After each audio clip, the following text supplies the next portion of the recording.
আসসালামু আলাইকুম সবাইকে সবাইকে শুভ সকাল জানিয়ে আমি আমার আজকের ভিডিওটি শুরু করতে যাচ্ছি।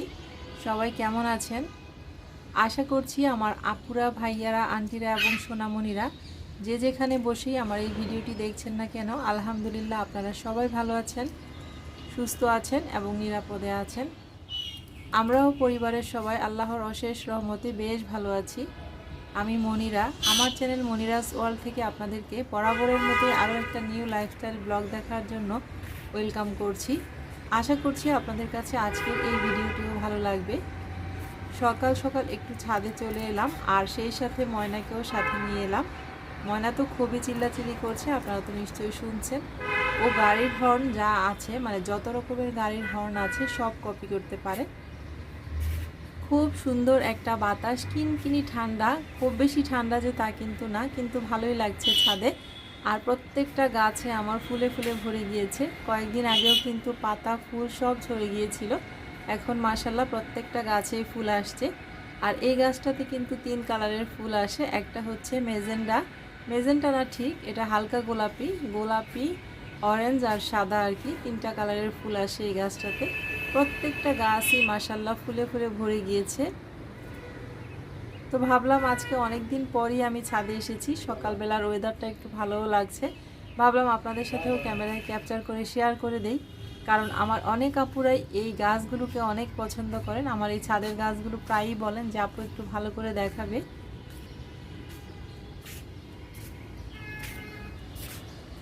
এই গাছটাতে কিন্তু 2 কালারের ফুল এসেছে, সাদা আর গোলাপি। এই গোলাপিটা আবার একটু অন্যরকম। মাশাল্লাহ ইয়েলো কালারের ফুলটা যে কি পরিমাণ সুন্দর, কাছ থেকে আরও বেশি ভালো লাগে। ভিডিওতে কতটুকু বোঝা যাচ্ছে জানি না। আর ইয়েলো কালারের ফুলটা দেখলে মনে হয় যে চারদিকে বসন্ত এসে গেছে। চারদিকে যেরকম ইয়েলো কালারের শাড়ি, ড্রেস পরে মানুষ ঘুরছে, এরকম গাছও কিন্তু বসন্তের প্রমাণ দিচ্ছে, বসন্ত এসে গেছে। মাশাল্লাহ এই যে বাসন্তী কালারের একটা বাগান বিলাসও কিন্তু ফুটেছে, পাশাপাশি এখানে মেজেন্টা কালারও ফুটেছে। এই গাছটাতে 3 কালারের ফুল ফুটবে, একটা মেজেন্টা, একটা বাসন্তী আর একটা হচ্ছে সাদা। সকালবেলায় আজকে ছাদে এসে খুব ভালো লাগছে। গাছের ফুলগুলো দেখে মনে হচ্ছে মনটা অনেক হালকা হয়ে গেছে, মানে শরীর খারাপ, অনেক শরীর খারাপ আমার। তারপরেও এই গাছের ফুলগুলো দেখার পর নিজেকে অনেক প্রাণবন্ত মনে হচ্ছে এই ফুলের মতোই। মাশাল্লাহ এই কালারটা যে কি সুন্দর, আমার খুবই পছন্দের একটা কালার। একসময় এই কালারের অনেক ড্রেস পরা হয়েছে। এই গাছটাতেও কিন্তু 3 থেকে 4 রকমের, মানে 4 কালারের ফুল আসে। আর ওনাকেও কিন্তু আমরা ছাদে নিয়ে এসেছি আজকে। উনি তো খুব খুশি, মহা খুশি বলতে পারেন ছাদে এসে।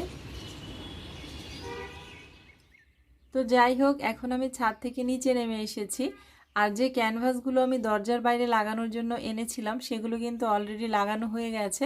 তো ভাবলাম বাসায় ঢোকার আগে আপনাদের সাথে একটু শেয়ার করে দেই। আর দরজার বাইরে কিন্তু আমার কিছু গাছ আছে, গাছগুলোর একটু যত্ন নিতে হবে, মানে কেমন যেন হয়ে গেছে, রোদ আলো বাতাস বেশি একটা পাচ্ছে না। আর এই যে ক্যানভাসগুলো কিন্তু আমি এই টাইলসটার মধ্যে লাগিয়েছি, মানে দরজার বাইরে, লিফটের বাইরে ঠিক যে টাইলসটা আছে বাম পাশে, সেই টাইলসটাতেই লাগানো হয়েছে। কেমন হয়েছে ক্যানভাসগুলো লাগানো অবশ্যই আপনারা কমেন্ট করে জানাবেন। আপনাদের একটা সুন্দর কমেন্ট কিন্তু আমাকে পরবর্তী দিনের অনুপ্রেরণা যোগায়। তো এই তো সিঁড়িতে কয়েকটা গাছ রাখা আছে, এখানে একটা সেলফ আছে, সেলফের উপরে কিছু শোপিস রাখা আছে। আর এ পাশের যে ওয়ালটা আছে সেই ওয়ালটাতেই আমি এই ক্যানভাস 3টা লাগিয়েছি।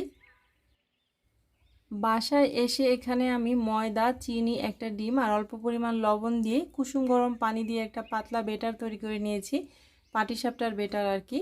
তো এখন আমি বাবুর জন্য ব্রেকফাস্ট রেডি করব আর টিফিনও রেডি করব, আর আমাদের ব্রেকফাস্টটাও রেডি করে ফেলবো।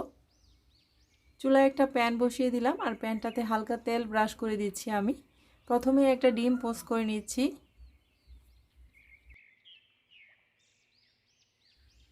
ডিমটা পোস্ট করে নিলাম আর যে পাতলা বেটারটা তৈরি করে নিয়েছি আমি পাটিসাপটা, সেখান থেকে একটু বেটার দিয়ে দিচ্ছি। কারণ এখন যদি পাটিসাপটা পিঠা বানাই ডিমটা খাওয়া হবে না, আর প্রতিদিন কিন্তু সকালবেলা বাচ্চাদেরকে একটা ডিম দেওয়া প্রয়োজন। আর আরিয়ানা তো ডিম খেতেই চায় না, সেজন্য একটু চালাকি করে এভাবে ওদের ব্রেকফাস্টটা রেডি করছি। অনেকে মনে করতে পারেন পান্তুয়া পিঠা বানাচ্ছি নোয়াখালীর, আসলে ওইটা বানানোর চেষ্টা করিনি। আমি একটু নিজের মতো করে এভাবে আজকে বানিয়ে নিলাম। ডিমটা পোস্ট করে উপরে এরকম বেটারটা একটু দিয়ে নিচ্ছি। তো যাই হোক, এটা হচ্ছে ওদের ব্রেকফাস্ট আর কি, দুইজন ব্রেকফাস্ট করে নিবে। এই তো হয়ে গেছে মোটামুটি, উঠিয়ে নিচ্ছি। নাইফের সাহায্যে পিস পিস করে কেটে দিলাম। দুই ভাই বোন এখন এটা খেয়ে নিবে। আর বাকি যে বেটারটা আছে সেটা দিয়ে আমি পাটিসাপটা পিঠা বানিয়ে নিব।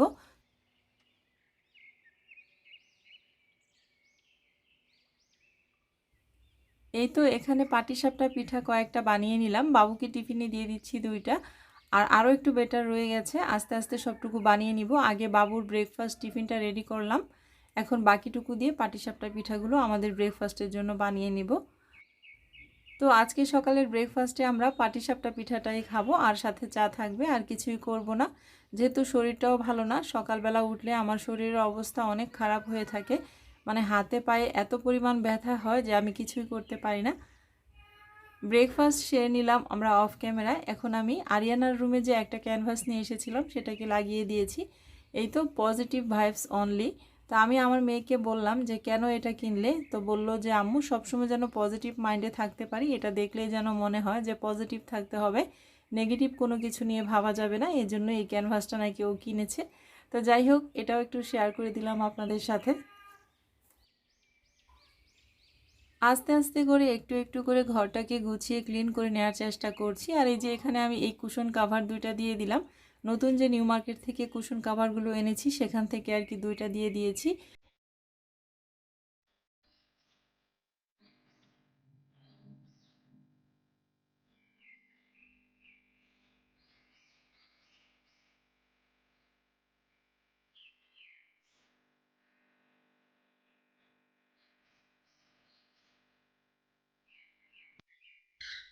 কুশন কাভারগুলো 100 টাকার তুলনায় কিন্তু বেশ ভালোই আছে। এই সাইডের কাপড়টা কিন্তু ক্রেপ ক্রেপ, খুবই সুন্দর সফট, আর মাঝখানে কিন্তু কাতান কাপড় দেওয়া হয়েছে। তো জানি না কীভাবে ওদের 100 টাকা করে বিক্রি করে পোষায় এগুলো। 100 টাকা কীভাবে আরও কম পড়েছে, যেহেতু আমরা 2 সেট এনেছিলাম, 800 টাকা দিয়েছি 10টা আর কি, 10 পিস 800 টাকা দিয়েছি। তো যাই হোক, বাড়িঘর মোটামুটি আমি ক্লিন করে নিয়েছি, ডাইনিং টেবিলটা ক্লিন করে নিয়েছি। ব্রেকফাস্টের পর ডাইনিং টেবিলটা ক্লিন করা অনেক বড় একটা কাজ। তো ডাইনিং টেবিলটা মোটামুটি গুছিয়ে পরিষ্কার করে সব কিছু টিপটপ করে নিয়েছি, আর অন্যান্য রুমগুলিও সেই সাথে আমি সব গুছিয়ে নিয়েছি।